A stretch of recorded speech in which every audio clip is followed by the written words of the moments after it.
A lot of people are in a rush to get somewhere and to make something happen. And that's something that leads to a lot of frustration or anxiety sometimes. I think enjoy the moment, enjoy the process. Don't wish time away. That's some advice somebody gave me once, is that keep busy, but don't wish time away. Don't say, okay, next year I'll be happy when this happens, or I'll be happy when I get this promotion, I'll be happy when I get this job. Enjoy what you have today, because if you look back even from when you were 20 to when you were 15, you've already grown so much. You've done so much. So appreciate where you are every step of the way. And I think the coronavirus has taught us one thing, is that the future is always very uncertain. All you have is right now.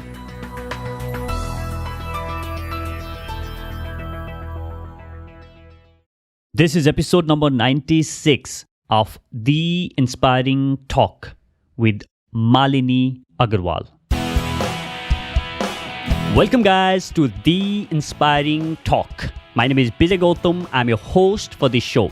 Each week I interview today's most successful and inspiring personalities to help you realize your inner potential.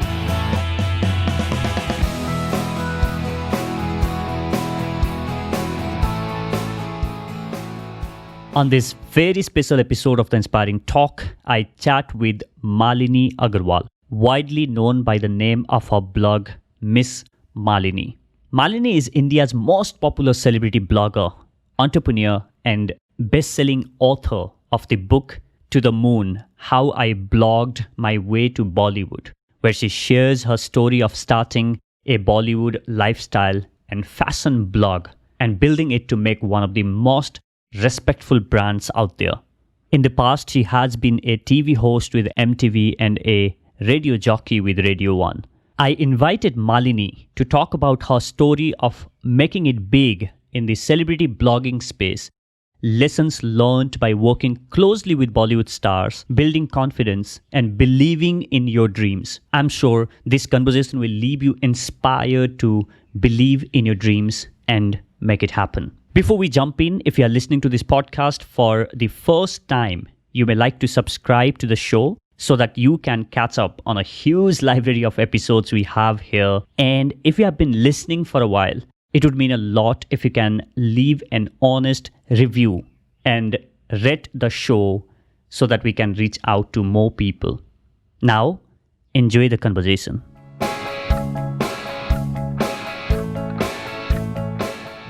Welcome back inside this episode, guys. I am excited to be joined by Miss Malini Agarwal. Thank you so much for being on the show. Thanks for having me.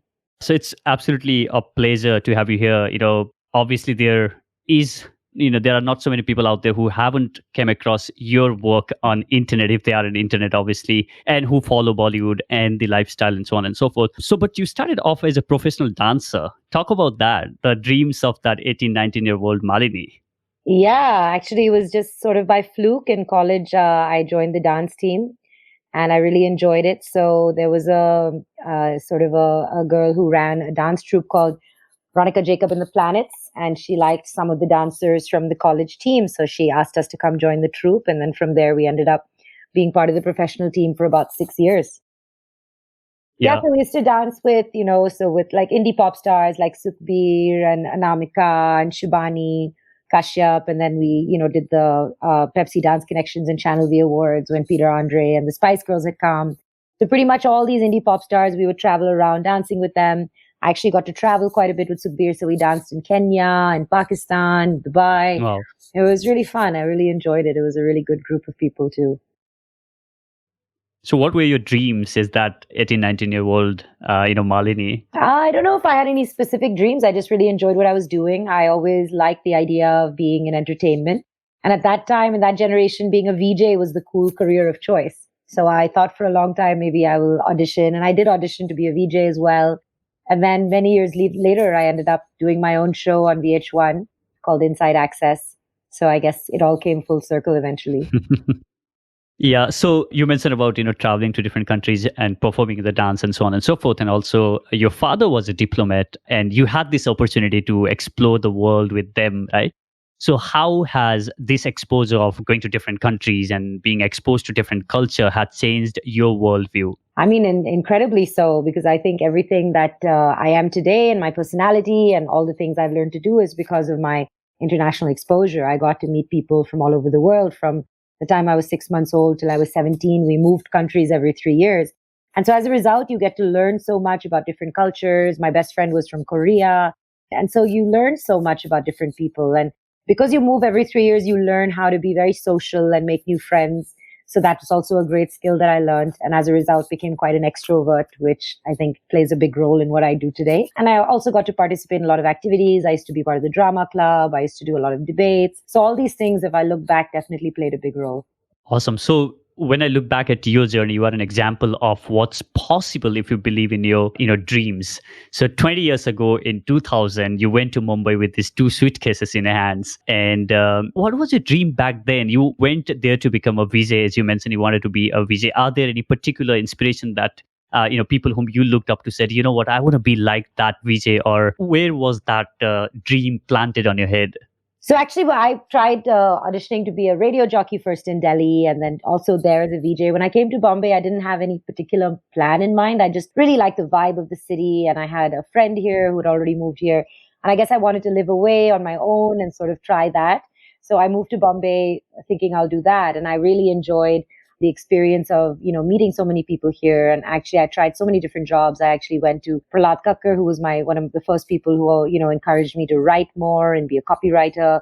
Then I ended up getting a job at MTV India and writing content for them. Then I became a radio jockey for many years with Go 92.5, which is now known as Radio 1. I became the content channel head at Channel V. I was also the programming director at Radio 1. So I did all these different things in media. And I started the blog literally as a hobby back in 2008 when I was still doing radio and I was still at Channel V. So I think it was all these different things that I got to try. I didn't really have one goal in mind. Of course, I've had various people I've looked up to, whether in media or entertainment. I think my big idols have always been people like Oprah and Ariana Huffington, who I've really admired for all the things they've done because they've also done media. They've also been fabulous entrepreneurs and very inspiring women. Super. So you mentioned about, a lot of different things, a lot of different roles that you have assumed when you landed there in Mumbai, but I'm sure it was not easy and, things did not just fail on your lap. Right now, you are making it much easier for us saying that I did that, and I did that. But tell us about like the first, break, because, when you were there in Mumbai, you knew only one person there in Mumbai and you were living with 6 other girls and a pigeon at the apartment. So what would you like to call your first break or the turning point in your career there in Mumbai? Wow, I think it's been so long. There's all these little things that happen, right? So I think one of the big turning points was I applied for a job with a company called Asia Content just to be a copywriter for them. And I had no idea that they were the ones who created content for MTV India. So I think that was definitely one of my first big breaks where I got a chance to be the channel head of romance and write all the love content and write the content for a lot of VJ scripts, a lot of promos. So that was definitely the first big break. And private radio had just launched in India as well. So the fact that I got a chance to audition to be a radio jockey when radio jockeying had just begun as a career here was absolutely fantastic as well. I got a chance to do that. So that was definitely another big break. And I think that I would just always been in the right place at the right time for me, luckily. And so I, met fantastic people. I think the blog also took off because social media had just become quite popular and people had started using Facebook and Twitter, and Instagram wasn't even that big at that time. And so as a result, I ended up creating the blog as just my personal hobby blog, just for fun, something I did on the side. But because internationally, I'd seen a lot of blogs that did really well, like Pop Sugar or Just Jared or Perez Hilton. I thought, wow, this is something that I can replicate here because it doesn't exist. Especially when you look at media content, it tends to be more gossip and more tabloidy. And I wanted to create something that's just really positive, uplifting, happy content, even in media and entertainment. Yeah, so you mentioned about the blog, and I'm going to come to that in a moment. But before we talk about blog, were there anything that you were doing consciously or unconsciously when you were still at a job that you later realized, because I picked that skill up when I was at that job, even if my job did not require me to do that, but now here I'm doing my blog, which I might have never thought about, doing or starting, but now here I'm using the skill because I picked that up. Were there any things that you did consciously or unconsciously when you were still at a job? Yeah, absolutely. I think I've learned a lot about multitasking because I would try lots of different things. Even though my job was more to write content, I really enjoyed Photoshop and using Dreamweaver and HTML. So I actually learned quite a bit about building websites. And that's definitely helped me.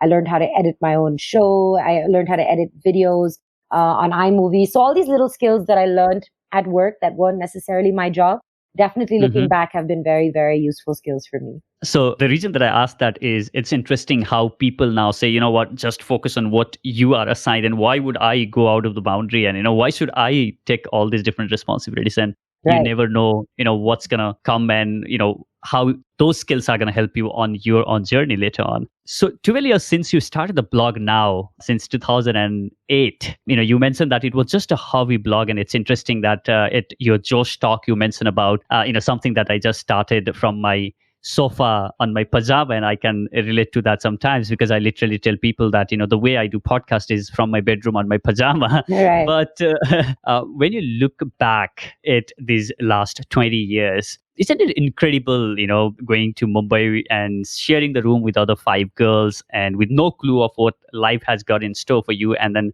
now building this really, really amazing blog out there. So how does that journey feel like for you now when you look back at these 20 years? 12 years. It feels like a movie. It feels completely unbelievable, because these are not things that you can plan. When I started the blog, there was no such concept of blogging as a career.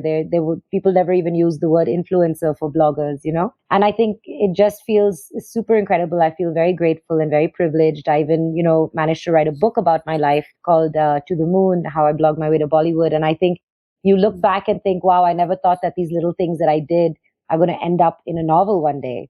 So it feels absolutely unreal and magical sometimes. So, you were not sure how that blog thing is going to come up and turn for you. It just started as a hobby, and later on you realized, oh, let me give myself a year, to this, and let me jump into it, and let's give it a shot. So what's your advice to people who are not sure about going full into their passion and still want to follow it? I think the key is to try lots of different things. You won't know what you like to do until you don't know what you don't like to do, which is why I always tell people, try lots of different things. You don't have to make up your mind right in the beginning. Even when I was working, I had 3 different jobs. I used to write my column in the midday. I used to go to Channel V or the Radio 1 all day, and I was doing the blog at the same time. And I always tell people that if you might have a passion to be an influencer or a blogger, maybe you shouldn't rely on that being your source of income right away. Even when I started out, it wasn't like the blog was my business or a source of income. It was completely editorial. There wasn't any money being made on it, but I used to make my salary at my day job.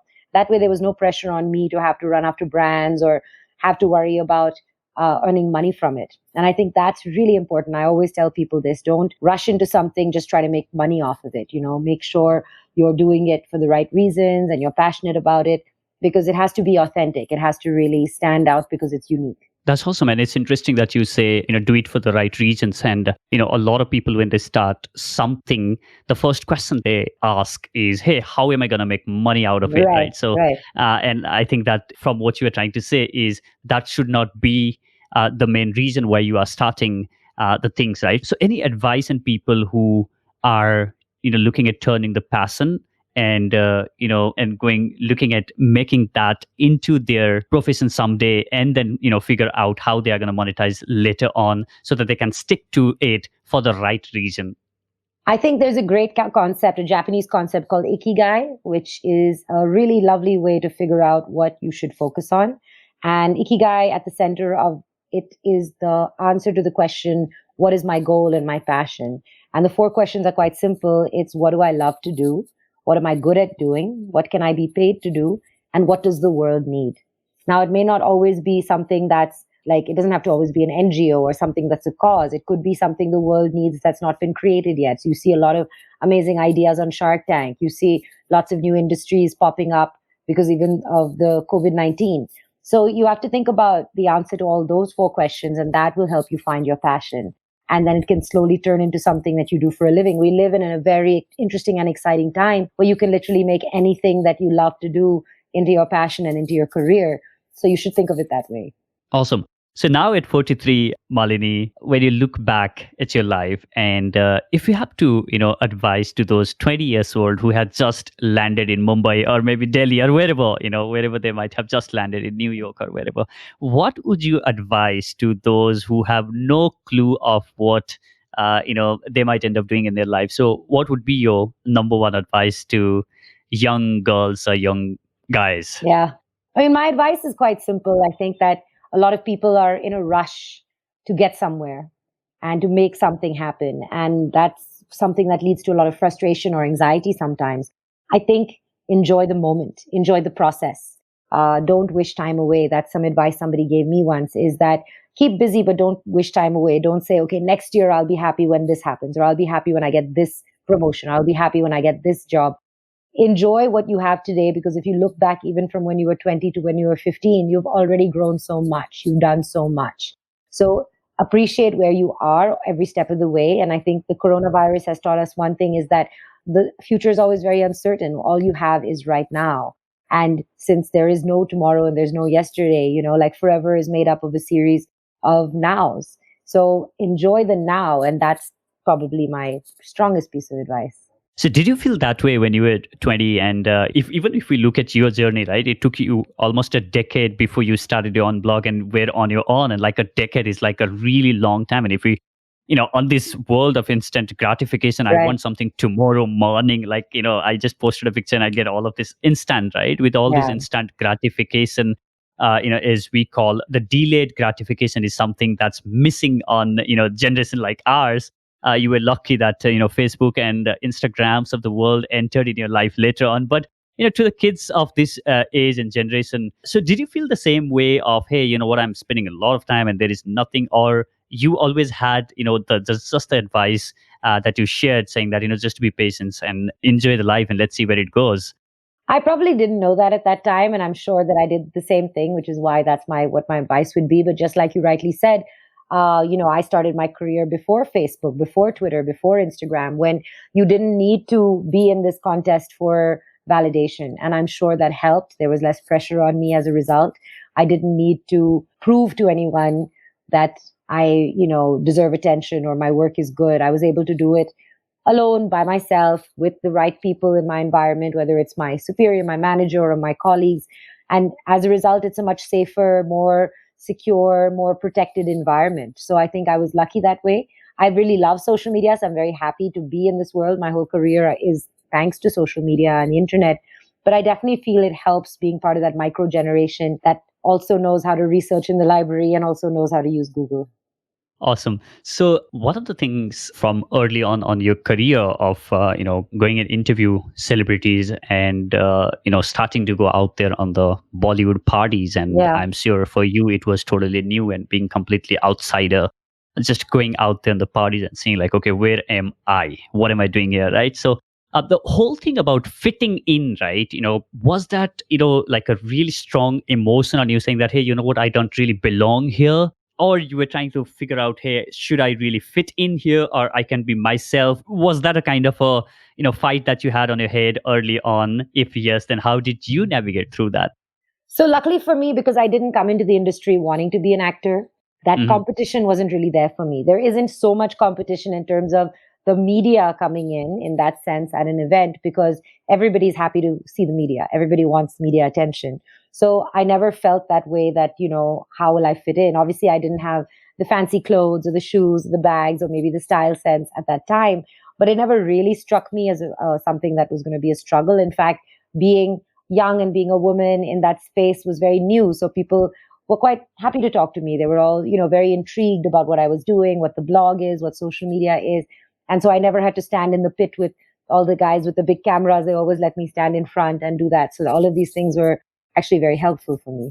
Awesome. What did you learn about confidence? How did you navigate from the situations where you feel, less confident or not as good as someone you looked up to? So I think the thing with confidence is that we tend to feel inferior or insecure because we think that other people are judging us. And we don't realize that everyone is feeling the same insecurity or jealousy sometimes because they worry other people are judging them. But none of us have that much time to focus on other people. We're all thinking about ourselves. Other people are really not thinking about us that much as we think. And I think confidence comes from that. And I think it also comes from humanizing other people, right? So if you're nervous to interview someone, realize that there is somebody that they would be nervous meeting too. and how would they navigate it? And you think about the fact that if somebody was interviewing you and they would be nervous talking to you, you would want to tell them, like, don't be nervous, it's fine, I'm happy to talk to you. So I try to do that. Obviously, I'm sure initially when I started, I was very nervous. I was definitely shy in front of the camera to begin with, but it's all things you learn over the years and you become better at it. I'm sure I still have those moments. I have very bad stage fright. So if I have to speak on stage alone, I get very nervous. My hands sweat. I have to practice a lot. But I'm also working on getting over that slowly. Awesome. So, after all the achievements and accolades that you have in your life, there are always certain expectations that people have from you, that you are this boss lady, super confident, unapologetic entrepreneur. So have you ever felt this has made it difficult for you to put your vulnerable self out there, saying, you know what, I might be this boss lady, super confident entrepreneur, but I'm also made of my own set of flaws. I'm not perfect either. Yeah. And the great thing, I think, one positive thing about social media is that people respond quite positively and great empathy when you talk about it. So if you see a lot of people talk about mental health, they talk about the days they're feeling down. And every time I've done that, I've felt a very nice big flood of love and acceptance and support. So that's been one really good side of social media. And I think it's very important. I encourage everyone who's successful, all the influencers whose lives look perfect on social media should talk about their highs and lows both, because I think that everyone suffers from FOMO, everyone suffers from somebody else has it perfect, but nobody does. Everyone, and we've seen that, everyone from Deepika Padukone talking about mental health to Rega Jha to Kusha Kapila to Bhuvan Bam. I think that these are people who everyone looks up to and thinks their lives are perfect, but nobody's is. And I think that's an important message. And I think that the world has and social media has allowed me to show my vulnerability, and I'm grateful for that. So for the people out there who are really, afraid to put out that first story, because it takes certain inertia and a lot of courage for you to do that, because you are so afraid of all the, judgment that's going to come your way. Is there anything that you have learned, in the past, or maybe, if you can pull example from your, first time being vulnerable and putting out that story, where did you get that courage from, or anything that you'd like to share for people listening to become really vulnerable? I think that what happened is I saw a lot of people sharing personal journeys and stories. And I thought about it. I was like, I haven't really addressed mental health in that way because I've never, been diagnosed with a mental health concern. But I always thought that everyone who does go to therapy does benefit from it. And I've also, seen therapists and felt much better after that. I think my vulnerability, I probably showed it for the first time when I put up an Instagram post about myself that, so I was born with a birth defect. So I have one kidney, and it never really bothered me because, Wow. one kidney is as good as two, and it functions the same way. But I always wonder, and I put up a post about it saying, people always think about and look at you from your physical exterior appearance. And I wonder if they turned everyone inside out and everybody had two kidneys and you could see I only had one, would people judge me? And I, really tried to equate that. And I was really impressed with how people responded, and they really appreciated the vulnerability. And I was trying to make the point that, we only look at external flaws and we look at external shortcomings and judge people based on that. But very often we don't know what someone has going on inside. So just as much as you shouldn't judge them for what's happening with them, just based on an external experience, you may not know something they're going through. There might be someone who's being accused of something, but they're not necessarily responsible for it, or there's some reasons, or they have their point of view. Similarly, you shouldn't think everybody's perfect because you can't see what's wrong from the outside. And I want people to know that. And, people think of me as, like you said, very confident and successful, and I really appreciate that. But I have my own insecurities. I have my own flaws. I have my own defects. And I think that it felt good to be able to share that. And, I wonder if everybody would be as willing to accept that when it even comes to physical appearance and flaws. We're much more judgmental when it comes to physical appearance for some reason. Thank you for sharing that, Malini. So on the same note, because you have worked closely with so many Bollywood stars and has the opportunity to see them closely and see the things that which, general public are not able to see. And so what are some of the things that most people believe about these stars that are not true? I think that people seem to forget that they're also just people. They're people who started off with the same insecurities. Nobody was born with the perfect life. You know what I mean? They all had their demons, whether they're rich or star kids or somebody who started off from scratch. And I think that people don't realize that there are close friends and they are, people who support each other. I think people like to hear the drama more and the negativity more. But there is a lot of love in the industry. There is a lot of support as well. I'm not saying it's perfect. If you look at any industry, you see in the Me Too movement touched every industry, not just entertainment. So I think people should realize that at the end of the day, these are also people following their dream, wanting to live the perfect life. And if you put them on too high a pedestal and then expect them to be perfect all the time, they're not going to succeed at that. There's no way anybody can be perfect all the time or make everyone happy all the time. So I think it's important for people to remember that aspect. And I think to take everything a little less seriously, just because you didn't like what somebody wore one day or you didn't like the way they acted in a movie, it's okay. You don't have to spend so much time and energy dissing it or ranting about it, because you should also step back and look at yourself and say, would I have been able to do this? And if somebody's putting themselves out there and trying to do something, trying to do some art or trying to do some work, then you should respect that and encourage that. I'm not saying you have to love everything. I'm not saying you have to say you love everything. But the number one rule I wish people would remember, especially online, is only say in the comments or reviews or on your blogs something that you would be willing to say to somebody's face. Don't hide behind your computer and say whatever you want, because you don't have to face them. Yeah, I think I love that part, because I think you also mentioned that at one of your interviews that, early on in your career that you were writing a lot of gossip and stuff about the stars, and then you realized that, what, I'm not going to write something that I'm not able to say on their face. I think that's a really good filter for people to put before they put anything out there on the internet. And as you rightly mentioned, it's really important for us to understand that we all have our vulnerable self, we all have our shortcomings, and we all, as I mentioned earlier, is we all are made of our own flaws, right? And we all have that, right? So let's not forget that they also have their flaws. Awesome. So what's the one thing that you are most afraid of? What am I most afraid of? I mean, I guess everybody has their fear of cockroaches and heights and all of that. I'm not talking about those. I know. I think my biggest fear is, being forgotten after I'm gone. I think that's a fear that everyone has, that I want to leave a legacy behind.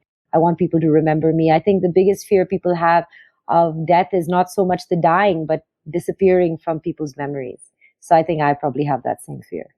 I have seen you high in energy, and and I looked at early days videos of yours and to now. If there is one thing that has been constant, then that's been your energy and confidence, right? So is there any rituals or maybe some daily kind of activity that you keep to keep your energy high? Because I'm sure it's not easy to stay on high, because we all have our own ups and downs in our lives. So is there any rituals or activity that you do to stay high? I don't actually. I'm very unhealthy that way. I don't work out. I'm not into yoga or eating super healthy food.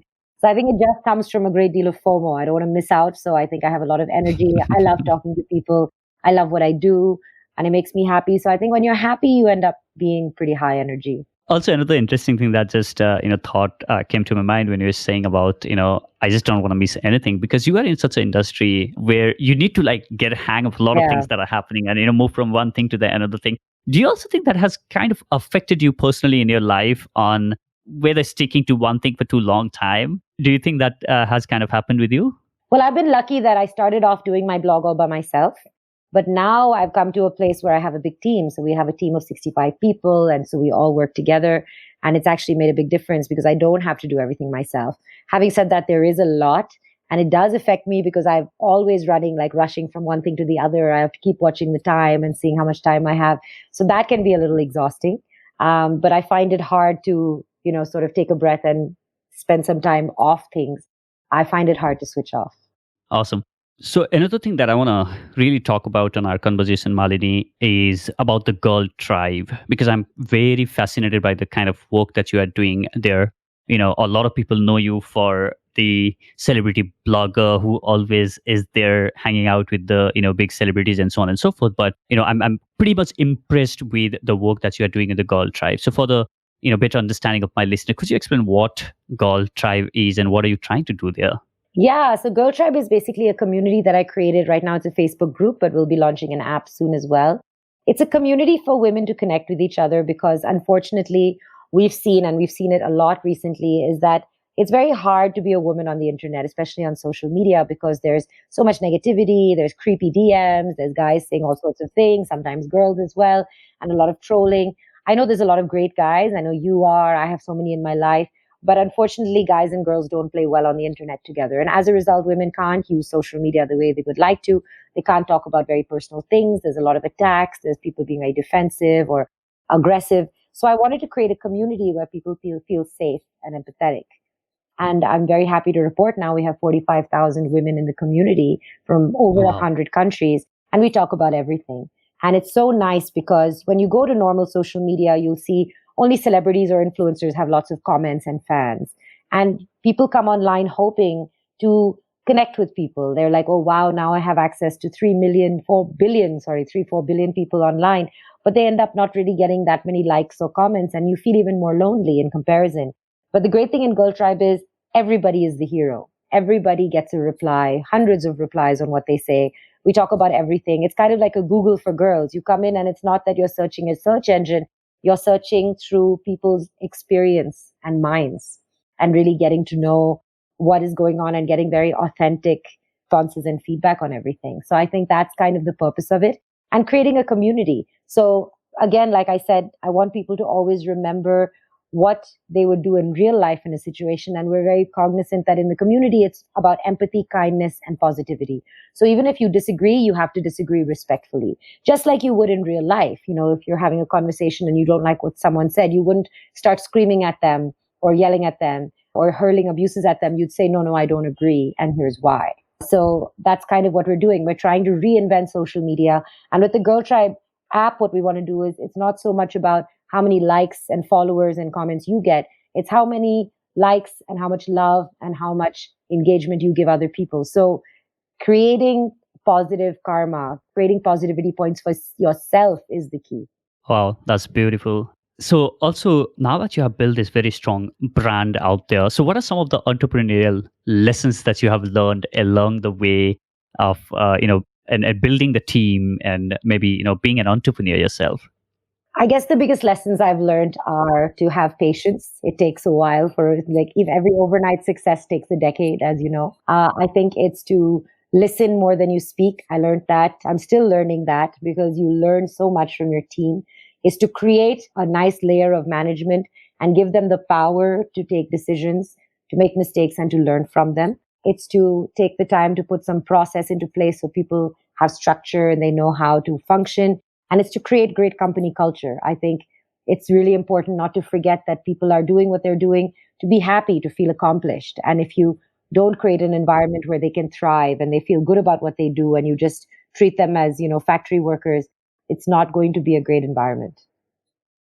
Are you a perfection freak? I am a little, yeah, I have OCD in that sense that I really think grammar and language has to be perfect. I do have a short temper sometimes too, but I simmer pretty quickly. So it's a bunch of those things for sure. But I think it's really, it's a mix of learning different things that makes you who you are. Yeah, I can totally forgive you because you are English major and you'd want the grammar English perfect, but you are going to hit me for that. I'm sorry about that. Not at all, not at all. Just awesome. So now, who is the one Bollywood actor or actress that you admire the most and why? I admire so many of them, but I think somebody I really admire is Sushmita Sen because she's so smart, she's so kind, she's so empathetic, and she really has been so ahead of her time. She adopted 2 girls by herself before it was unimaginable, and even couples weren't adopting. And I love what she said. I told her once about, how a lot of people, when somebody adopts, they say ki ye tumhara khoon nahi hai. And she had the best description of how to answer that question. She said, think about the fact that when you get married to someone, you fall in love, you choose a complete stranger, jo tumhara khoon nahi hai, and everybody comes to celebrate the union. In fact, everyone is encouraged to do that and choose one person and spend your life with them. So then why can't you do that with children who are so malleable, who are, so much more open to affection and can become part of your life and your family and your home? Why don't we celebrate that the same way? And I thought that was so simple, so obvious and so brilliant, but nobody has ever put it that way. Awesome. So now, Malini, we have this segment called Enlightening Round. It's a kind of a rapid fire Sure. try and keep the answers as short as possible. What inspires you to do everything that you do? Leaving a legacy, wanting to leave a legacy. Which one daily habit do you believe has been game changer for you in your success journey? I think spending time with friends. As long as you spend some time with your friends, it's a great decompressor. Best piece of advice that you have received in your life? Don't wish time away. What was the one wrong belief you have held for the longest time in your life about yourself? That I don't have what it takes to be a businesswoman. Tell us more about that. I think that, because I didn't study business, I never imagined that I could run a company. And so I would always be nervous that people would judge me or not take my opinion seriously. But I realized that my only critic in that scenario was me. It wasn't anyone else. And that's been a great learning. Awesome. So you mentioned about leaving a legacy. What do you want to be remembered for? I want to be remembered for somebody who made the internet a kinder and more empathetic and safer place for women. Awesome. You are already on that path. Congratulations on that. Thank you. Awesome. So could you share a book or two that has influenced you in the recent past? My all-time favorite book is a book called Still Life with Woodpecker by Tom Robbins. And I think it's just beautifully written. I love the turn of phrase. And I like there's a book called Pretty Little Things, which is just little notes and stories and answers to questions, which I really love. Awesome. If you were to start this journey all over again, what are those 3 things that you would have done differently? I think I would have worried less about the things that I really sillily worried about. I think I would have probably had a little more patience in times where I lost my temper sometimes, because you have to do that. And I think I would have probably started saving money earlier. Awesome. All right, Malini, I have one last question Sure. left for you. But before I ask that question, I'd like to congratulate on all the amazing Thank work that you. you are putting out. And also, as you mentioned, that you're trying to make the internet much safer, much kind place. And also with the, good news thing that you do. Yeah. That's such a nice thing, where you bring all these good things that's happening with all the negativity that's going around. And for the people listening to this, I highly encourage you guys to go and check her book, To the Moon, How I Blogged My Way to Bollywood. It's a autobiographical, but she does it on the, Miss Malini style.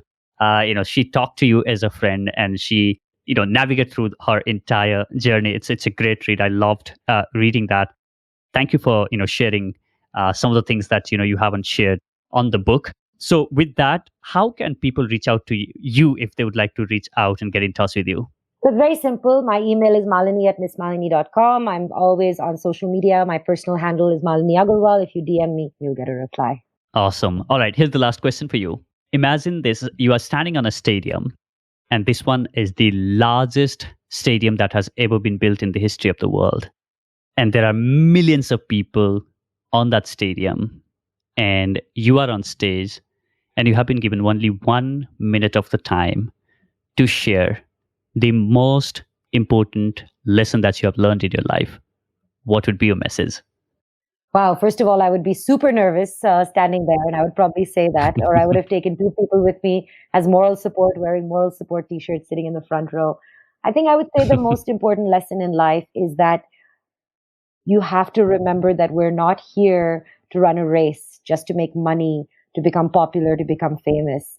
We're here to experience things, to meet people, to have relationships.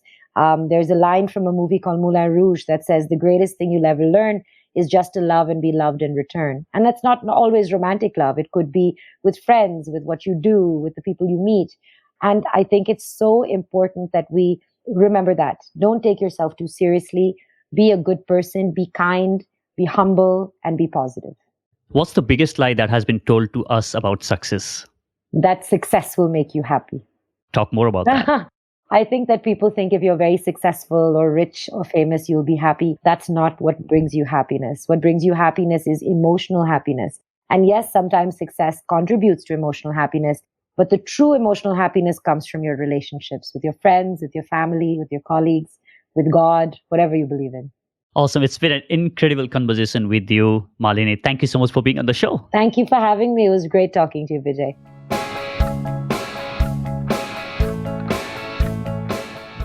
Thank you so much for listening to this conversation with Miss Malini. I hope you learned something or got some inspiration from this episode. If you did, please share this episode with your friends by visiting the show notes page at theinspiringtalk.com/9696. And as you know, we are soon hitting 100 episodes of the podcast, and I would love to know, what do you feel about the show?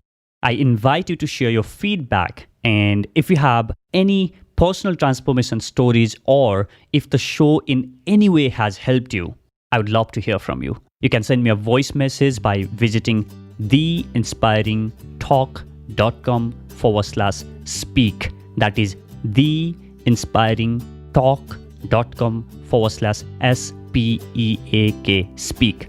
Go ahead and record your message right away, and I might feature some of those in upcoming episodes. Thank you so much for listening. I'll catch you in the next. Now, go out there and do something inspiring.